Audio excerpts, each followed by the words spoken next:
നമ്മൾ നിൽക്കുന്നത് പടിയാത്തുകുളം, എറണാകുളം 62-ാം ഡിവിഷനായിരുന്നു ഞാൻ കൗൺസിലറായിരുന്നപ്പോൾ. എറണാകുളം സൗത്ത് പടിയാത്തുകുളത്ത് ഹഡ്കോ CSR ഫണ്ടിൽ 1 കോടി രൂപ CSR ഫണ്ടിൽ നിർമ്മിച്ച അടൽ ബിഹാരി വാജ്പേയി ബിൽഡിങ്ങിന് മുമ്പിലാണ്. കേരളത്തിലെ ആദ്യത്തെ ഗവൺമെൻറ് ഉടമസ്ഥതയിലുള്ള അടൽ ബിഹാരി ജിയുടെ പേരിലുള്ള കെട്ടിടമാണിത്.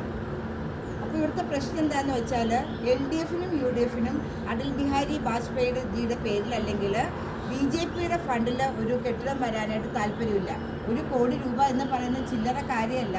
ഇന്ന് ഇത്രയും നാൾ കഴിഞ്ഞിട്ടും ഇതിൻ്റെ പേപ്പർ വർക്കുകൾ മുന്നോട്ട് പോയിട്ടില്ല. അതുകൊണ്ട് തന്നെ ഇത് തുറന്നു കൊടുക്കാനും പറ്റുന്നില്ല. അങ്കണവാടി ഉണ്ട്, ക്രഷ് ഉണ്ട്. കുട്ടികളെ കൊണ്ടാക്കിയിട്ട് നമുക്ക് അച്ഛനമ്മമാർക്ക് ജോലിക്ക് പോകാം. സാധാരണ എറണാകുളത്ത് 6000 രൂപ 7000 രൂപയ്ക്കാണ് കുട്ടികളെ നോക്കാൻ വേണ്ടി മേടിക്കുന്നത്. അതോടൊപ്പം തന്നെ അൾസൈമേഴ്സ് ഹോം ഉണ്ട്.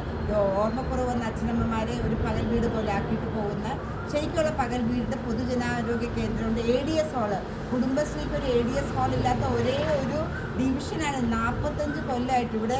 കഴിഞ്ഞതിൻ്റെ മുമ്പത്തെ വർഷം ഈ ഡിവിഷനിൽ നിന്നാണ് വനിതാ ഡെപ്യൂട്ടി മേയർ ഉണ്ടായത്. അതുപോലും ഇല്ലാത്തൊരു ഡിവിഷനിലേക്ക് 1 കോടി രൂപ വന്നു. എല്ലാ വർഷവും 1 കോടി രൂപ തരാമെന്നും പറഞ്ഞു. പക്ഷേ 3 വർഷം മുമ്പ് വന്ന 1 കോടി രൂപ മാത്രമേ നമുക്ക് ഉപയോഗിക്കാൻ പറ്റുള്ളൂ. ചുവപ്പ് നാടയിൽ കുടുങ്ങിയത് കിടന്നു. മുഖ്യൻ പറയും ഓരോ ഫയലും ഓരോ ജീവിതമാണെന്നൊക്കെ. പക്ഷെ 100 കണക്കിന് ആളുകളുടെ ജീവിതം ചുവപ്പ് നാടയിൽ കുടുങ്ങിക്കിടന്നു. ഇപ്പോൾ ഹഡ്കോയിലെ ഫൈനൽ ബില്ലിന് വേണ്ടി പോയപ്പോൾ ആ മാഡം എന്നോട് പറയുകയായിരുന്നു, പത്മജ, ഇവിടുത്തെ ക്ലർക്ക് പറയാണ് നിങ്ങളുടെ ആ 1 കോടി രൂപ വേണ്ടാന്ന് വെച്ചാൽ മതിയായിരുന്നു. ഇതൊക്കെ എഴുതാനും പഠിക്കാനും ആർക്കാണ് സമയമെന്ന്. 1 കോടി രൂപയ്ക്ക് ഒരു വിലയുമില്ലാത്ത കോർപ്പറേഷനാണോ ഇത്? ഇതിനൊരു അനുവാദം കിട്ടുവാൻ വേണ്ടിയിട്ട്, ഇത് പണിയുവാനായിട്ട് അനുവാദം കിട്ടുവാൻ വേണ്ടി എത്ര മാത്രം എന്നെ ദ്രോഹിച്ചു. എൻ്റെ മകൻ്റെ അല്ലെങ്കിൽ എൻ്റെ അമ്മയുടെ വീട് പണിയുന്ന പോലെ ഓരോ വകുപ്പിലും കയറി ഇറങ്ങി നടന്ന സർവേക്കാർ വന്ന് ഇവിടെ സർവേ ചെയ്യാൻ വേണ്ടി, ഇതിൻ്റെ സർവേ മാപ്പ് എടുക്കാൻ വേണ്ടി എത്ര 1000 രൂപയാണ് എന്നിൽ നിന്നും മേടിച്ചത്.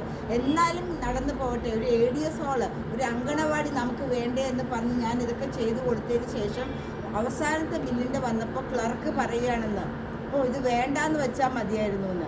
3 കോടി രൂപയാണ് ഈ കോർപ്പറേഷൻ നഷ്ടപ്പെടുത്തിയത്. അപ്പോൾ ഇതാണ് ഇവിടെ നടക്കുന്ന ഭരണം. LDFനും UDFനും യാതൊന്നിലും താല്പര്യമില്ല.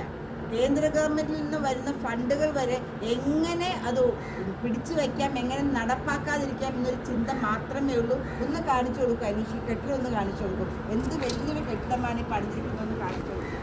ഇതാണ് അങ്കണവാടിയിലേക്കുള്ള അങ്കണവാടിയുടെ റോഡ്. ഇതാണ്, ഇത് അങ്കണവാടിയാണ്.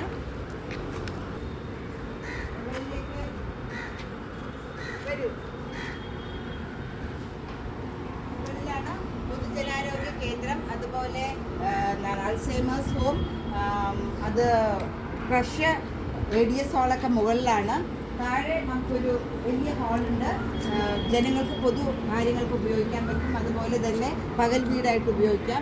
ഏറ്റവും മുകളിലത്തെ നിലയിൽ ഒരു ഡ്രസ് വർക്ക് ഇടുകയാണെങ്കിൽ സ്ത്രീകൾക്ക് ചെറിയ കൈത്തൊഴിലുകൾ ചെയ്ത് ജീവിക്കാൻ പറ്റുന്ന ഒരു സാഹചര്യവും കൂടിയാണ് ഞാൻ വിഭാവന ചെയ്തിരുന്നത്. പക്ഷേ ഇപ്പോൾ മാർച്ച് 31-ാം തീയതി എന്തായാലും അവരുടെ യൂട്ടിലൈസേഷൻ സർട്ടിഫിക്കറ്റ് ഹഡ്കോ എന്നുള്ള മാഡ് ഇവിടെ വന്ന് കിടന്ന് പണിപ്പെട്ട് കരഞ്ഞ് മേടിച്ചുകൊണ്ട് പോയി എന്നാണ് മാഡ് എന്നോട് പറഞ്ഞത്. ഇങ്ങനെ ജനങ്ങളെ ദ്രോഹിക്കുന്നതിൽ ആരും മുന്നിൽ എന്നൊരു അവസ്ഥയിലേക്ക് വന്നുകൊണ്ടിരിക്കുകയാണ് LDF ആവട്ടെ UDF ആവട്ടെ.